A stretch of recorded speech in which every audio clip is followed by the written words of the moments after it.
College. Myself Roshini and she is Nishi and Gowri. Our topic is implementation of single-phase non-transformer photovoltaic inverter for achieving optimum efficiency. This paper proposes a new transformerless single-phase photovoltaic inverter with 5 switches and 4 diodes. The proposed topology generates no common mode voltage and it exhibits a high efficiency. Grid-connected photovoltaic system include a line transformer in the power conversion stage for galvanic isolation between the grid and the photovoltaic system, thus providing personal protection. It strongly reduces the leakage currents.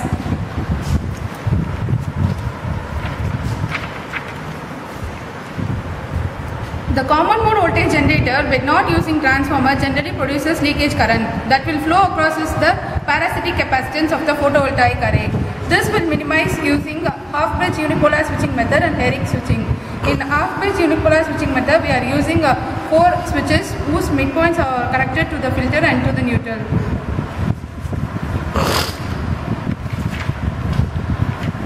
In Herrick topology, we are using extra 2 switches at the AC side. This bypasses the inverter from the grid section.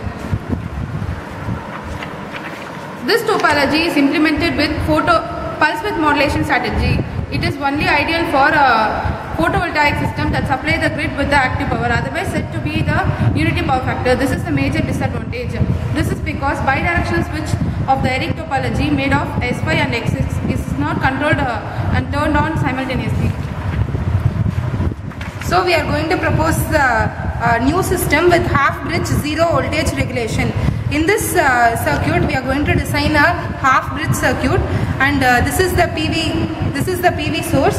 From the PV source, we are going to connect it to the 2 DC link capacitors. From these 2 DC link capacitors, we are going to give it to the 4 IGBT switches. This is the inverter section where DC is going to convert it into AC. From this, we are going to rectify it again and again give it to the DC link capacitors. By this, a regeneration is created by which two capacitors are in a constant mode of charging and discharging. This reduces the harmonics.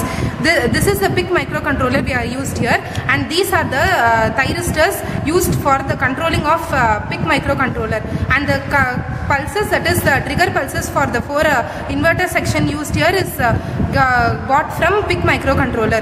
We are simulated the PIC microcontroller using PC lab software, and this is a transformer. From this transformer there are 3 tappings taken, that is 12 volt, 9 volt and 15 volt. These are the capacitors and these are the regulators.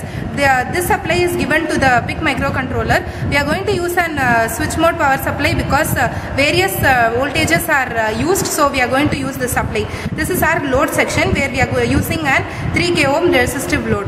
Now let's see the output here. We are going to use a multimeter to see the output. First of all, the supply from the PV array, that is the DC supply, can be seen here.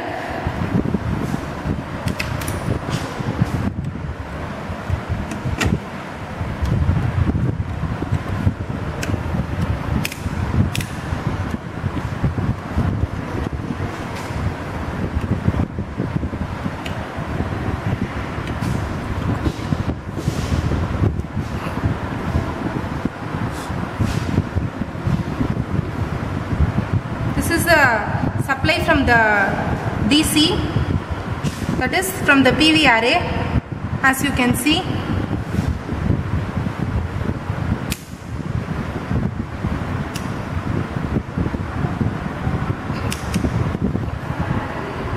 And this is the supply from the after the rectification. This is the supply,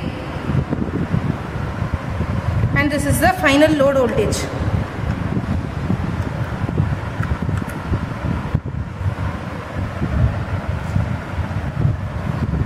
So from this, by doing this project, we can inject the PV source, that is PV voltage, into the grid according to the grid frequency by less harmonics. This is the main advantage of this project, as it produces less ripples and thus increases efficiency. Thank you.